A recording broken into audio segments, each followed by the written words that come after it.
This is the HTC Desire HD, HTC's latest Android phone. I'm going to show in this review is pretty much what it can do. I think all the features and the specs and everything of the Desire HD, they've been covered pretty much everywhere else. Certainly I've written about them at mobilementalism.com.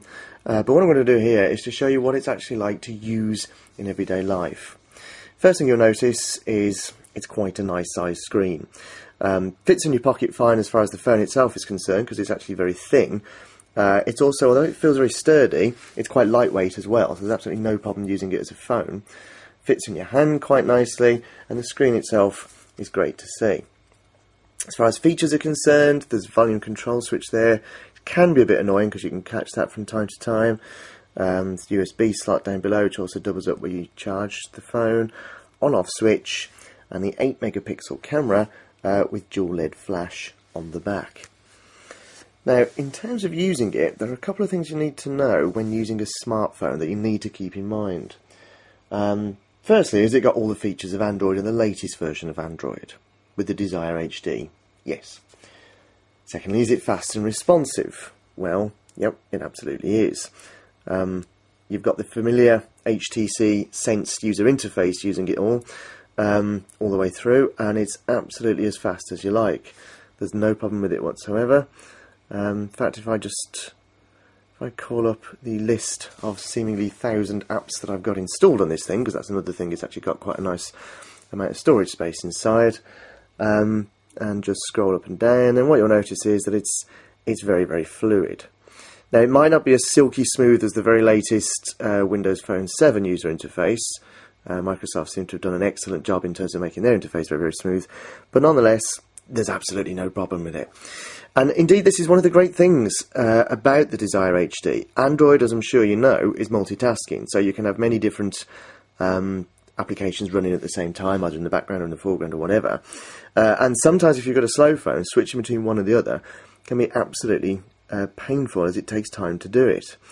Now, with Android, that's not the case at all. With the Desire HD, that's not the case at all. You can literally switch from one to the other seamlessly. So if I go from the gallery to Street View, what else have we got here? Pop to Gmail, all these things and more, absolutely seamless, as you can see. So let's look at this in more detail. What have you actually got with the Desire HD? Well, I told you you've got the 8 megapixel camera, there's GPS, there's all the proximity sensors, there's all things like that.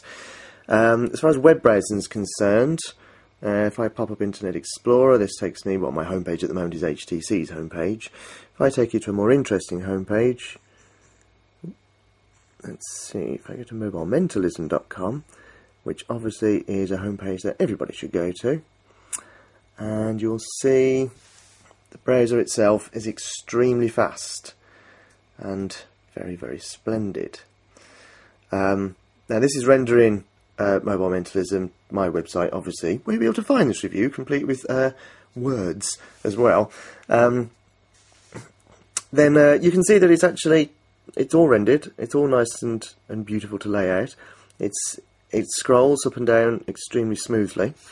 Other things to point out, this here is an advert, which I'm sure wouldn't surprise you, but it's a Flash-based advert, and it's there. Now, you might be thinking, great, Flash on an Android means I see all the adverts.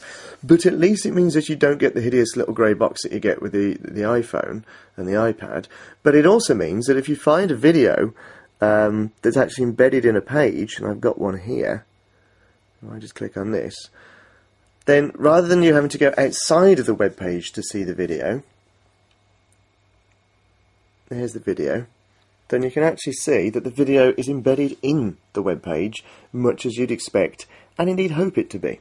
Now, you might be thinking that this is all a bit small, but that's okay. There is pinch to zoom, and you don't just pinch to zoom into the actual text, you can pinch to zoom into the video. So if I play the video, there we go. This is pretty much, there you go, I can even flip it, landscape, portrait, etc., just by using an accelerometer. It's exactly the desktop experience. There's no waiting, there's no fuss, it's just there. So when I say that this really is a web browser that's exactly the same desktop experience as you get on the desktop, it's exactly what it is. Let's just pause that.